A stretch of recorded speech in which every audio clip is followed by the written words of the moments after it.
Thank you for letting me tune in. Thank you for letting me tune in. Lead the Coronado Ortega Harris Show. Owner of the global market, majority stakeholder of all 10-year, 15-year, 30-year corporate, private, and public. You know what I mean? And this is the show where too late is never too late, baby.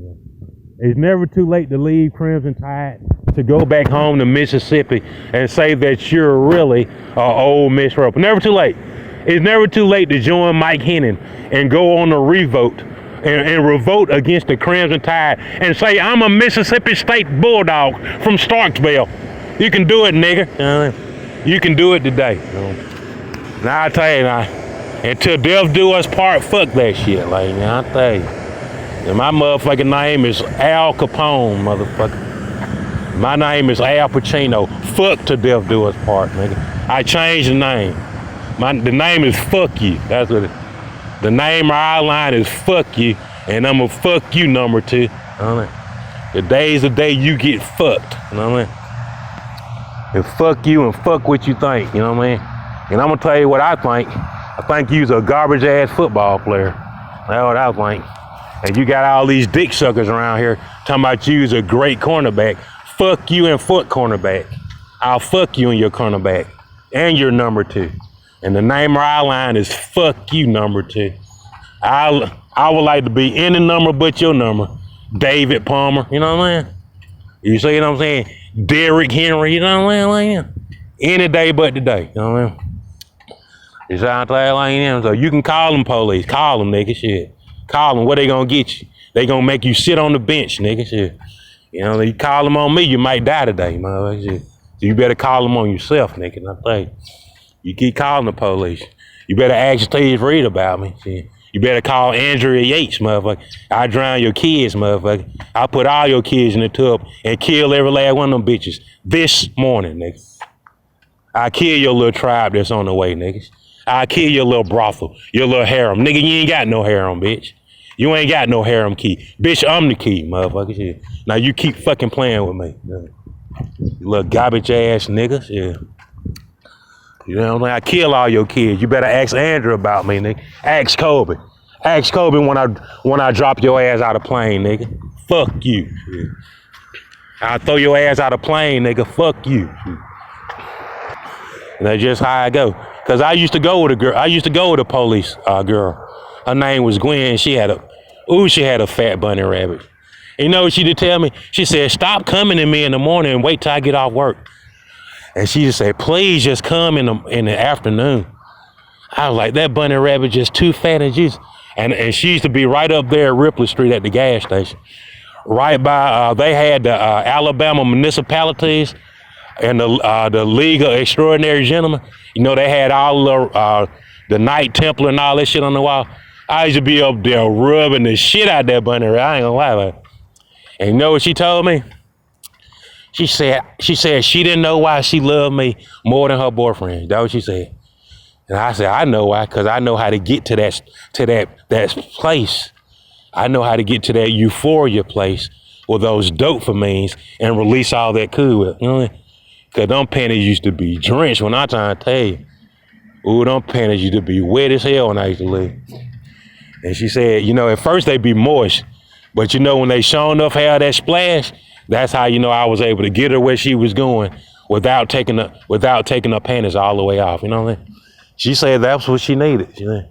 She said some people be in there stroking it all night in this position, and she said they couldn't do what I could do. She said I know how to touch it and massage it and double click on that click when it's time to open up that website. And basically she said she started telling people that I was her husband. You know what I'm saying? I was probably about 15 years old. She was about 30 years old. She was a female police officer. Man, that girl was so fucking fun. Like, yeah, I ain't gonna lie. She said, you better come before 4 o'clock. And you better be here when you get out of school. Man, I used to run my ass off to get to that pussycat. They were like, where is he running to? Man, I used to take out trying to get to that pussycat. I ain't gonna lie. She said, I'm gonna be down in the projects tonight to see you. She'd come down there every other night. I'm coming down there, I'm gonna be over my girlfriend's house and you can come get some, stuff like that. You see what I'm saying, lady? Cause see, I used to date a female police officer. You know what I'm saying? And she said, you know, that her boyfriend, he was a police, but he wasn't faithful. You know what I'm saying? Because police, they can do, you know, police can do a lot of stuff. Police can go to Longhorn and fuck the waitress. They can go to Igor's and fuck the hostess. You know what I'm saying? They can pull up to Dunkin' Donuts and fuck Dunkin'. You know what I'm saying? If they want to. I mean, what can you do to stop them? They can pull up to Burger King and put their ding-a-ling in the ice cream machine to see if the ice cream is at the right temperature. What you gonna do? Tell them no, Mr. Officer? Go ask Ken about it. They done fuck Ken plenty of time. You know what I mean? And like I said, like, you know, I kind of knew what she was going through, and I'm glad the police didn't kill me. Cause get what? Man, that policeman know that I was going with that lady. How the hell he didn't know? The gas station right there at Ripley Street.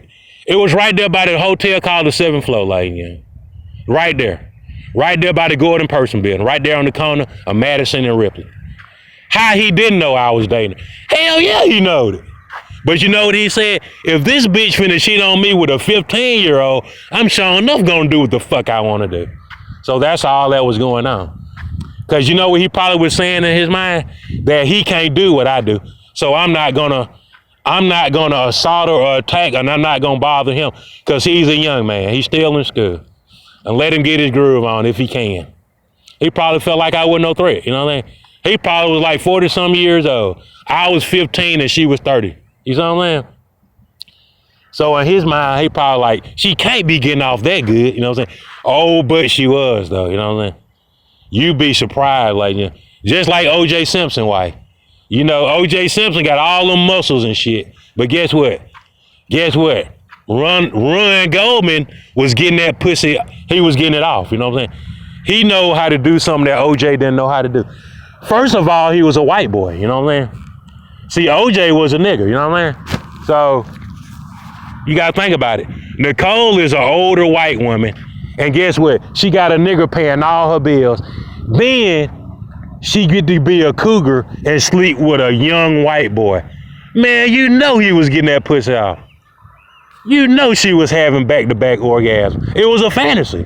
I got some big nigger paying my bills. I'm living in a mansion out here in Calabasas, and she's sleeping with the pool boy, a young 17-year-old white boy stroking the devil out that pussy. You know what I'm saying? Got way more energy than OJ. She was living a fantasy. I'm talking about Ron Goldman living in the house. OJ ain't never, you gotta think about it. OJ's always gone, like, he always doing the interview. He always doing the talk show. Ron Goldman live in their closet, like, he ain't doing nothing but eating and screwing that thing all the time until OJ pull up. It probably take OJ an hour to come into the house because he out there on the phone talking to another bitch. You see what I'm saying? So hell yeah, Ron Goldman was tearing that pussy up. You know what I'm saying? See, OJ probably didn't think that he would until that day he came in and Nicole couldn't change the sheets fast enough.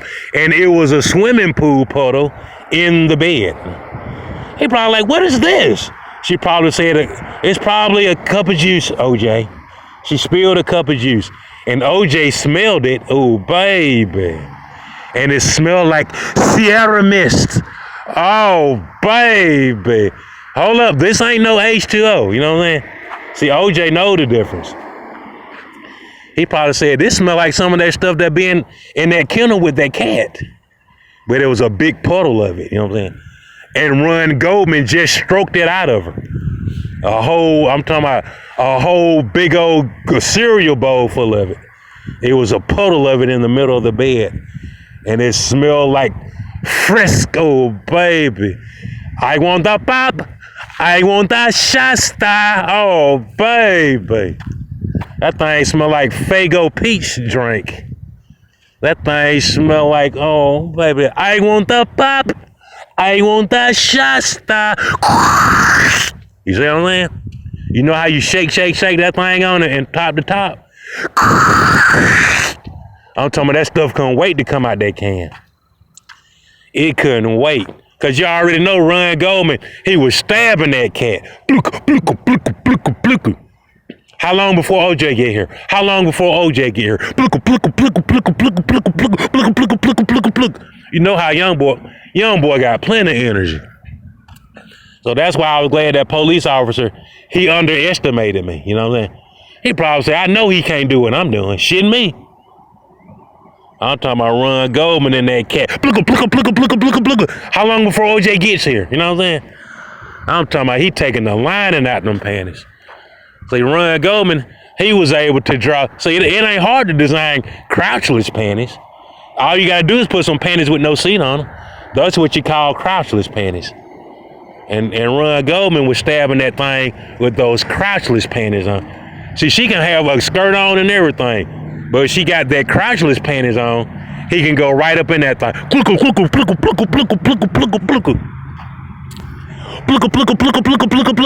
And see, at that rate, you already know it's gonna be some whipped cream on the other end of that stick. There's gonna be whipped cream coming out of there. Just the mere thought of somebody going that fast in there. You know what I'm saying? It ain't got to be no telegram pole. It's the speed. She can't believe it. She can't believe somebody going in and out of that thing that fast. And that right there generates an amount of Cool Whip that OJ couldn't create. And he He say he did it like that for about 20 minutes. She be like, God damn, Ron Goldman. And next thing you know, it was a crystal geyser. A crystal geyser, just like old Yeller. Just like old Faithful out there at Colorado Yellow National Store. It was a geyser.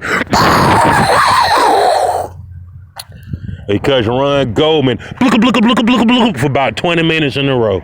Then he got up and smacked that thing. He slapped it about 5 times. He slapped it back into its place. You know what I'm saying? Then he got back in there again. And see, she just couldn't resist it. And just like that Yellowstone National Park, they got a geyser. And if you spank that geyser like that for about 90 seconds, it's going to give it up.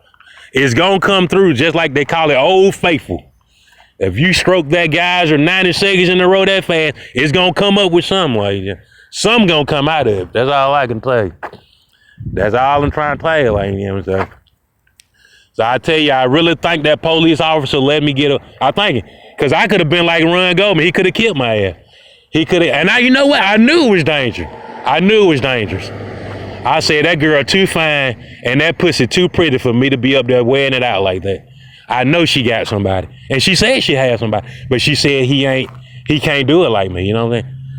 But you know, I felt the danger. I was like, man, if I keep coming up here fucking with that girl, that police officer's going to shoot my ass.